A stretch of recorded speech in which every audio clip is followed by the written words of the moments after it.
Kasama si ate.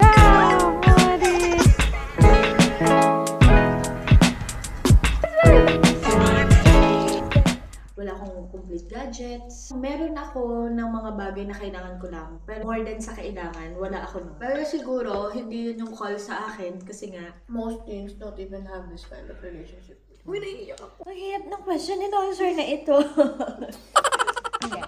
Hi guys! Welcome to our mukbang video. Kung matal ka na dito sa aming channel, alam mo na ito talaga yung aming original content dito sa aming channel, mukbang. Kami pa ni Papa before. Ngayon naman si Shay na yung kasama ko. Anyways, guys, meron tayong buldak, carbonara, Yes. ramen. Yes. Tapos meron tayong mga nabibili sa kanto. Sa kanto. Favorite namin ng mama. Sweet corn. Sweet corn, Yes. yan. Sweet corn. Tapos we have milk tea, we have taro, and we have brown sugar ata. Yan guys. Ito yung mga cravings namin lately and sabi ko, why not imukbang natin itong mga cravings natin, di ba? So, nung dumating si Cheska, medyo grabing adjustment, big adjustment. Ang laki ng age gap nila, newborn and then teenager, na both are kailangan talagang tutukan. Kaya kami ni Papa is medyo naghati. Si Papa ay kay Ate Shay, since si Ate Shay is more on sports na ngayon. And ako naman, syempre si Cheska, newborn, kailangan tutukan ng mama. And, ayun guys, kapag mga ganitong late night, yun yung banding lang namin ni Shay. Minsan sinasamahan niya ako guys na mag-intay ng time ni Cheska mag-milk. So yun, ito yung banding namin. And most of the time, nag-YouTube kami, Netflix, chikahan, and of course, kainan. So yan, isasama namin kayo. Plus, naisip namin mag-Q&A. Kasi kwentuhan para masaya lang. Hindi yung basta lang kami kakain sa harapan niya, di ba? Ilapit na lang namin to guys ha. Hindi na natin gagandahan ang ating For real. Yeah.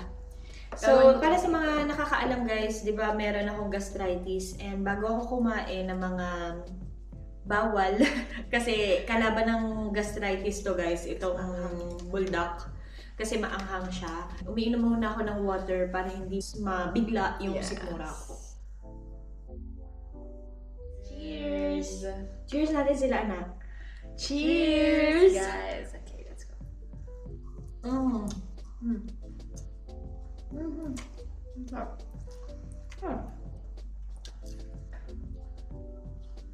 Hard.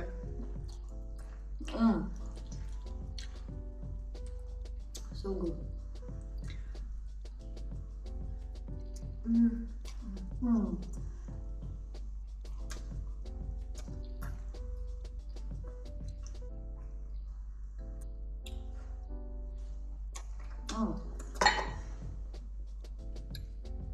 Favorite naming banding mag-ina talaga ang kumain.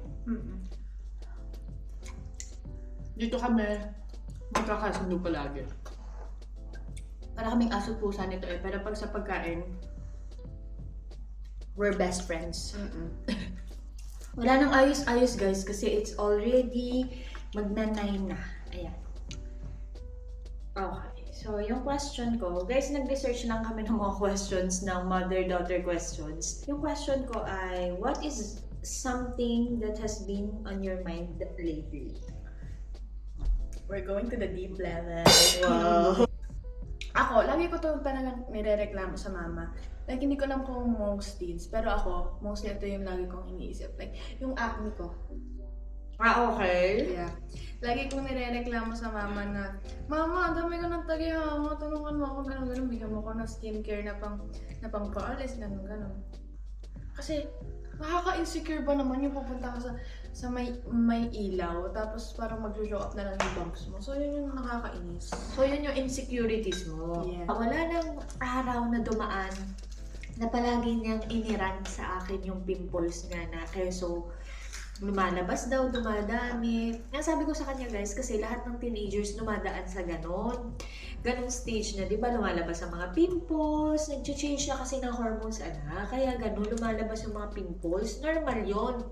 Lagi niyang ini-insist na siya lang daw sa mga kabataan ngayon ang nagkakaroon ng pimples, which is hindi naman totoo guys. Kasi nung teenager naman ako, dumaan din naman ako sa ganun. Although hindi sobrang dami yung acne ko, pero nagkaroon din ako ng acne.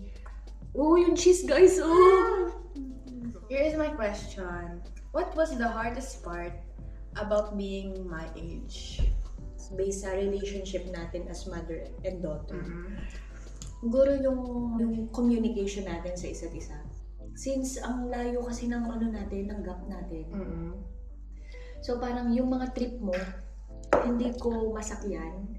Yung mga trip ko, hindi mo masakyan. Pero not actually lahat eh. Kasi nagja-jive in naman tayo eh. Yeah. Kaso lang, there are times na may mga trip tayo na hindi natin nasasakyan. Nasasakyan ng isa't isa. Tama. Yes. So I think yun yung hardest part. We're like in different generations. Like, ang layo ng gap. Certo, magnanay nga tayo. Alam ka naman magkaparehas tayo ng generation. Tapos magnanay tayo. Saan ka nakakita no? So, ito yung mais. Favorite. Yes. As in talagang cravings. Cravings kung cravings. Nadadrayan lang ako sa noodles natin. Mm-mm. When do you feel the most confident about yourself? Maybe kapag kayo ng papa, Oh. kino-compliment niyo ako. Like, mismo galing sa inyo ng dalawa. Kasi, meron mga nagsasabi na, di ba sabi mo, minsan ang bata, nakukuha niya yung confidence sa magulang o ano mga sinasabi ng magulang niya. Kasi alam niya, totoo yung sasabihin ng magulang niya. So, kapag kino-compliment niyo ako, naiisip ko na totoo yung sinasabi niyo. So, parang, ay, nafe-feel ko na maganda nga ako, ganun-ganun, kasi sinasabi niyo sa akin minsan. Wow. Kaya pala kapag sinasabi ng papa na magaling, ba't nag-aarte-arte ka? Sabi ko sa'yo, kami lang naman ang totoo magsasabi ng totoo sa'yo. Sasabihin namin kapag pangit, sasabihin namin kapag maganda, sasabihin namin kapag mali. Yeah. Question number 2. What lessons did you learn as a teenager that still helps you today? What lesson I learned? Being grateful. Yes. Being happy on what I have. Kasi way back anak, yung teenager ako katulad ng same age, I don't have everything like you. Wala akong complete gadgets. Meron ako ng mga bagay na kailangan ko lang. Pero more than sa kailangan, wala ako noon. Actually, ngayon ko lang na-realize na wala pala akong ganun noong bata ako. Nung teenager ako, knowing inay at tatay, hindi ko naramdaman yung wala ako. Hindi ko naramdaman na wala akong ganito, meron yung mga kapitbahay namin, yung mga kalaro ko, yung mga kaklase ko ng ganito, ako wala. Hindi ko yun naramdaman. Natuto ako na hindi bilangin, hindi panoodin, hindi tingnan kung ano yung meron ng ibang tao. Natuto ako na mag-focus on myself, na maging happy, maging thankful kung ano yung meron ako. And until now, yun yung Mindset. Oo, mindset ko na I have my own path, I have my own vision, I have my own way na pupuntahan ko. I don't care kung ano yung success ng ibang tao. Of course, happy ako for other people. I don't care kung ano yung meron sila. Basta ako is focus ako kung ano yung meron ako. And always grateful ako and thankful of what I have. Yes. Para mauubos namin yung tatlong bulldog. Is there something you wish adults understand better about teenagers? This is exciting! Para sa akin na, hindi ko ma-say for most teenagers, pero sa point of view ko lang. Yung pagiging mainitin ng ulo ko. I hope you guys, maintindihan nyo na kapag bad mood ako, hindi ko kayo kakausapin. Pero ayun nga, maiyamutin siya eh. Mainitin ang ulo niya, guys. Lalo ng papa niya. Like fathers, like daughter. Like fathers. Like father. Like father, like daughter. May good luck naman sa ating dalawa bukas. Feeling ko merong hindi kakain hanggang hapunan bukas.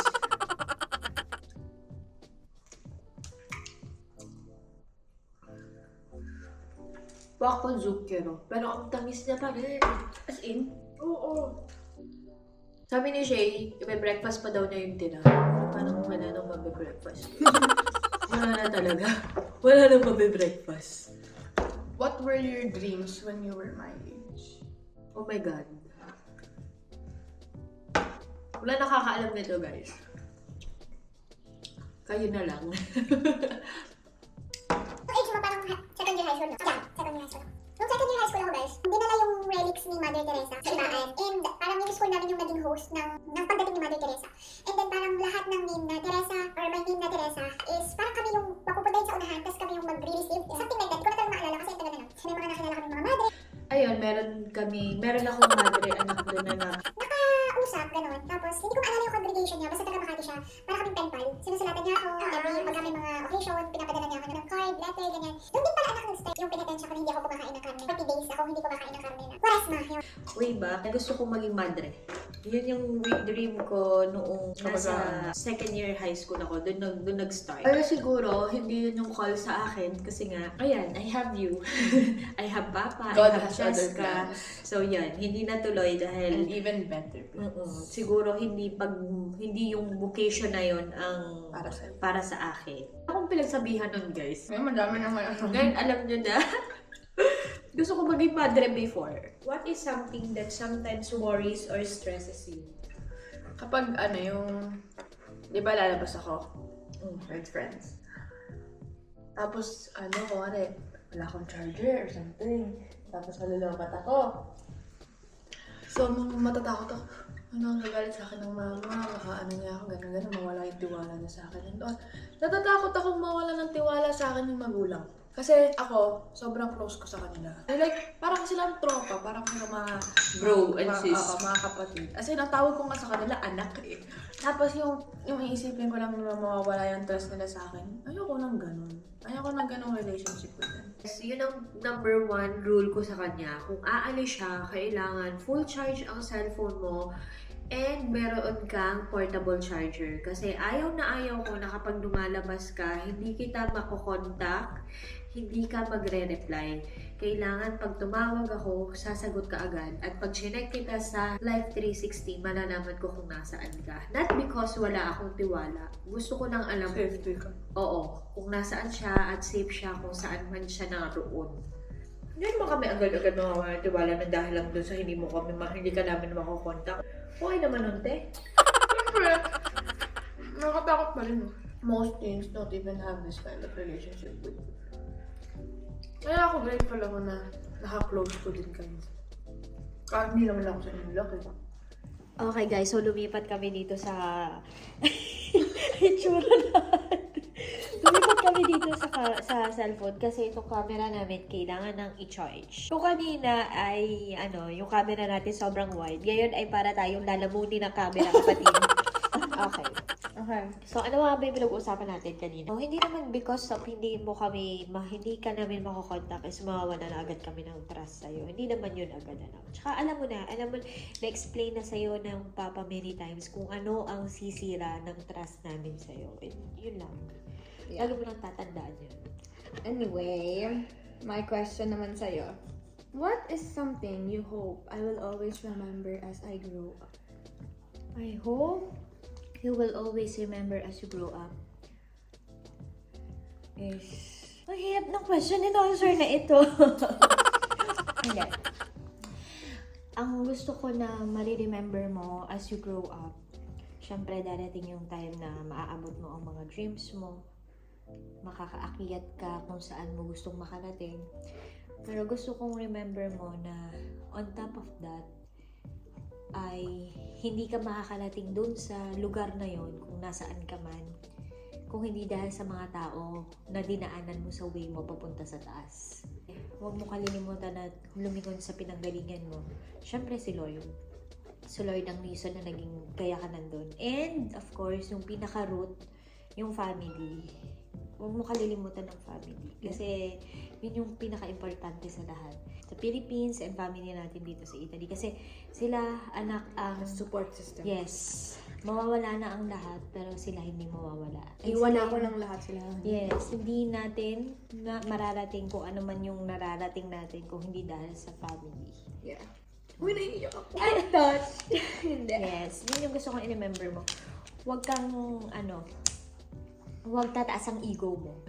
Palaging nasa lupa yung paa. What kind of support do you need from me when you are having a hard times? Wala ko yun. Support pa gusto mo? Alam ko na kumain. Eating support. Hindi ka naman nagkulang sa support sa akin. Parang pag sinasabi ko na nga sa'yo yung mga problema ko, bigyan mo naman ako ng support na kailangan ko. Kaya para sa akin, hindi ka nagkulang sa support. Oh, my love. Nakukuha ko naman yung support na gusto May ko. kusa ako, parang gano'n. May kusa. You're a good mom. Oh. What What makes you proud of the person I'm becoming? Alam mo, ang dami namin gusto para sa'yo ni Papa. Alam mo yun? Sobrang taas na mga dreams Expectations namin niya. for you. Pero it doesn't mean na gusto namin yung mga dreams namin ang gagawin mo. Guide lang sila. Parang vision board na, okay, ito yung maganda para sa akin, ito yung i-dream ko. But not necessary na yun yung dream namin ni Papa, yun ang susundin mo. What makes me proud is mas maaabot mo yung sarili mong pangarap and makikita ko na masaya ka kung ano yung darating mo. That will makes me proud. Yes. Yes. Don't pressure yourself na. Kasi feeling ko kasi nape-pressure siya. Hindi sa akin. Siguro sa papa niya. Nape-pressure siya kasi masyadong maraming. I think normal naman ata iyon sa mga parents, no? Ang dami niyang mga anak, ito gusto ko para sa'yo, ito yung i-dream mo, ito yung ano. Pero, knowing papa, hindi ka niya pinupush na yun ang gawin mo. Yeah. Gusto na lang na meron kang guide na anak ito hanggat maaari abutin mo to at gagawa namin ang paraan kahit gumapang kami para maabot mo yun. Yes. What kind of person do you hope to become in the future? I don't ask for much. Ask me. Parang I'm already happy na sa akin na I'm already this grateful na humble na maka-Diyos na person. And I already love that about me. Yun ang gusto ko sa akin din. Na na lagi ako tumatakbo sa Diyos, ganun, may takot ako sa Diyos. At humble din ako, hindi ako tumatapak sa tao. Like, hindi ako nagmamataas. Siguro nagmamataas ako parang, as a joke. Ganun, alam naman nila yun na ganun din ako. Mayabang lang ako as a joke. Pero yun lang yung ayaw ko din mawala yun sa akin paglaki ko. Like, kung ano yung sabi nga ng mama, na kung ano may mataas ako marating, ayoko na magbago ako na bigla na Tataas yung ego. Ganun. Bravo, anak. Yun yung gusto ko talaga kay Shay, guys. Na gusto ko paglaki ni Cheska, yun din yung maging very close to God. Talagang mas madasalin pa nga ito kaysa sa akin eh. So nakikita ko sa kanya, alam mo, may pagkamaldita itong anak ko. Talagang may pagkamaldita daw. Pero yung pagiging maldita niya, pinakikita niya lang yan sa mga taong nauunawaan siya at close siya. Alam mo yun, yun yung pinakalambing niya, yung pagiging maldita niya. At saka, hindi ko ipapakita sa'yo kamalditahan ko kung hindi mo alam na joke lang. Parang kung hindi mo ako kilala, hindi Joke ko lang papakita siya. sa'yo yun. Joke lang yung pagmamaldita niya. Tataray-tarayan. Yan. Favorite niyang taray-tarayan si Mama Rosma.